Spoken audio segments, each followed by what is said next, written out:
Le cedemos la palabra al doctor Víctor Abramovich. Bueno, buenos días. Muchas gracias al Ministerio Público de la Ciudad y a la Maestría de la Universidad de Buenos Aires por la invitación. Mi idea, yo no tenía planteado una presentación, sino responder a las cuestiones que se planteaban en el panel.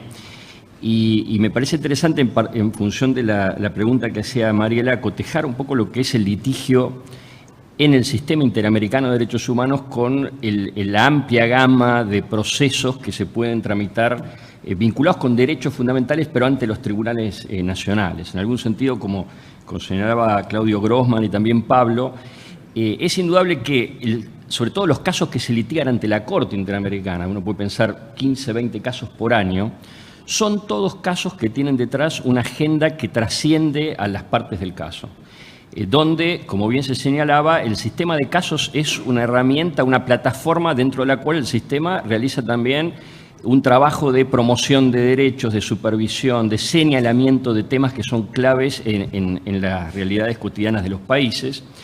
Y el sistema, pese a la poca cantidad de casos judicializados ante la Corte, tiene cierta eficacia en función del efecto directo e indirecto de las decisiones. Señalaba, cuando la Corte Interamericana dicta la sentencia de Barrios Altos, automáticamente los tribunales peruanos reabren los procesos judiciales que habían sido cerrados en función de las leyes de amnistía, eso es en principio del año 2001, pero en la Argentina estábamos discutiendo la constitucionalidad de las leyes de obediencia debida y punto final. La cuestión estaba pendiente de una decisión de la Cámara Federal de la capital federal.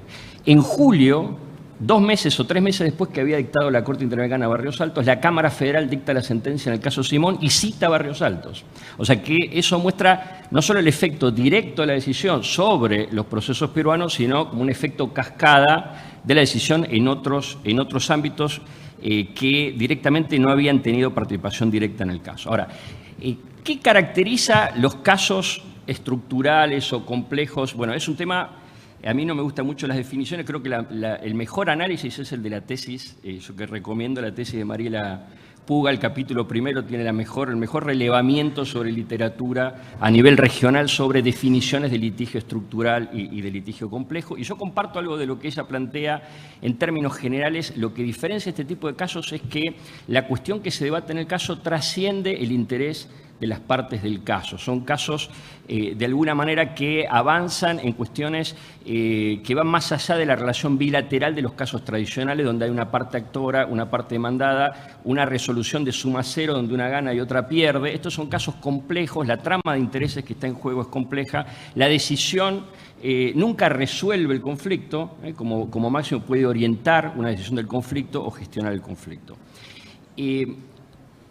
Creo que hay algunos elementos que favorecen el trámite de litigios de interés público, complejos, colectivos en nuestro país en los últimos años, centralmente a partir de la reforma de la Constitución del 94, el reconocimiento de nuevos derechos, el reconocimiento de derechos sociales más allá de la esfera del trabajo y de la seguridad social contributiva, que habilitó o profundizó el litigio, por ejemplo, los temas de seguridad social no contributiva, derechos de ambiente, derechos de usuarios, el amparo colectivo y los desarrollos jurisprudenciales posteriores al amparo colectivo hasta la creación por la Corte de la acción colectiva por intereses individuales homogéneos.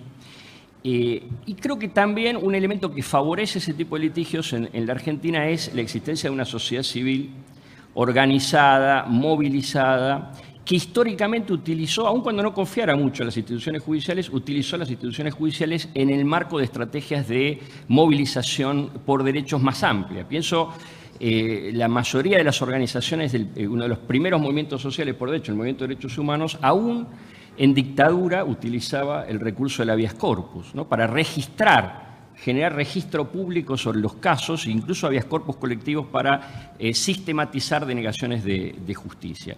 Y más recientemente, quizá uno de los debates más interesantes sobre avance de derechos que se dio en la Argentina reciente, que es la discusión sobre el matrimonio entre personas del mismo sexo, el matrimonio igualitario, cómo las organizaciones de diversidad sexual se plantearon estrategias que al mismo tiempo eran jurídicas y políticas. Esto me parece interesante para pensar los casos, porque el caso es parte de una estrategia política más amplia, donde quizá el litigio ni siquiera es el centro de la estrategia, es un elemento más de una estrategia de movilización legal más amplia. Quizá esa sería como la definición del litigio complejo o de interés público. Los intereses involucrados trascienden a los de las partes. Puede ser un litigio estratégico donde las partes deliberadamente pretendan hacerlo. Recuerdo hace muchos años un texto de Emilio Mignone, que era una especie de manual para los abogados de derechos humanos, que decía hay que pensar políticamente y después actuar jurídicamente. Pensar en el plano político, la estrategia, y después actuar en el plano jurídico. Pero a veces se da litigio estratégico más allá del interés de las partes, porque los jueces o las instituciones judiciales también son actores, que reconfiguran casos que a veces no tienen vocación estratégica como plataformas para tomar decisiones que son estratégicas porque inciden en procesos de política pública. Pienso entre nosotros el caso de Ekmejian con Sofovich. Había una vocación estratégica de generar un caso sobre derecho a réplica, pero la Corte tenía otra estrategia, que quizá no era la de Ekmejian, que era generar una decisión sobre jerarquía de los tratados sobre la ley interna. Entonces creo que ahí la gama es compleja. ¿Qué dificultades enfrenta este tipo de estrategias? Bueno, la tendencia general de los tribunales es a resolver casos individuales con órdenes concretas. Los tribunales no son actores de cambio, por lo general, y la Argentina particularmente son actores refractarios al cambio, son más bien conservadores, elitistas. Gran parte de la justicia argentina tiene esa característica, no toda. Entonces es muy difícil el litigio colectivo en tribunales que directamente tienen como un rechazo a ese tipo de litigios y reconducen incluso acciones colectivas como acciones individuales. Muchas veces el litigio individual descentralizado, donde los jueces deciden casos individuales con órdenes concretas, creen que no están tomando decisiones de política pública, pero toman decisiones de política pública. Muchas veces la toman sin mirar el impacto de esas decisiones sobre los sistemas, por ejemplo, sobre los sistemas sociales. Es muy interesante las discusiones que se están dando en Argentina, en Brasil, en Colombia, sobre el litigio individual descentralizado en materia de salud y los efectos muchas veces regresivos que ese litigio tiene en la medida en que los sectores más postergados tienen más dificultades de acceder a la justicia y los litigios de salud prestacionales amplían las prestaciones de ciertos sectores y mantienen la exclusión de otros sectores. Entonces creo que ahí hay una acción de los jueces en casos individuales que impacta sobre las políticas públicas, pero sin tener una mirada general o reflexiva sobre las consecuencias jurídicas de las decisiones que están abordando. Y por último, hay algunas, también, y tomo algo de tu tesis, vos hablás de casos estructurales de trámite individual. Yo creo que esto se refleja también en una serie de casos en donde, más allá que el caso se plantea como caso individual, el efecto de la decisión trasciende el caso y tiene connotaciones estructurales. Por ejemplo, pienso toda la discusión sobre la inconstitucionalidad del tope de la ley de riesgo de trabajo del caso Aquino o los casos sobre devolución de depósitos bancarios, el caso Bustos, que son casos de interés individual homogéneo, donde un tribunal decide algo y el efecto. Ahí me parece también interesante pensar cómo se plantean esos casos y en qué medida estamos frente a un litigio verdaderamente desconcentrado, descentralizado o no.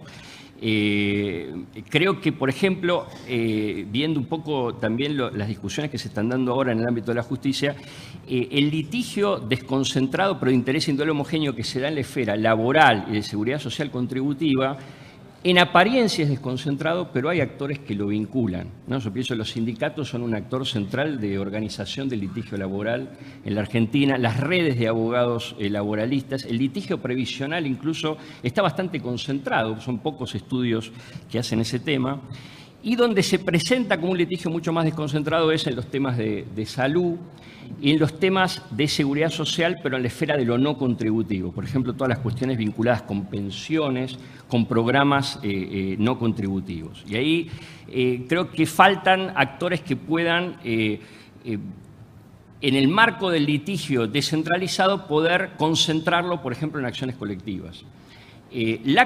Dentro de los activos que trae la reforma constitucional del 94 está la creación de instituciones públicas que puedan representar intereses colectivos. Por ejemplo, las defensorías del pueblo o la actuación de los propios ministerios públicos, como este Ministerio Público de la Ciudad en el ámbito de la ciudad. Pero ahí también creo que falta un poco de quizá mayor fortaleza para esas instituciones. Pienso en el caso de la Defensoría del Pueblo, llevamos 7 años vacante la designación del defensor del pueblo. Y la vacancia en esa institución realmente afecta la posibilidad de concentrar estrategias de litigio colectivo en este tipo de casos. En mi opinión, esos casos pueden, planteados colectivamente, le dan al Poder Judicial un margen más interesante para mirar las consecuencias de las decisiones y poder adoptar algo que quizá después podemos hablar, remedios mucho más creativos que los remedios habituales que son propios de los casos bilaterales o de una parte actora y una parte demandada. Agradecemos con este aplauso las palabras del doctor Abramovich.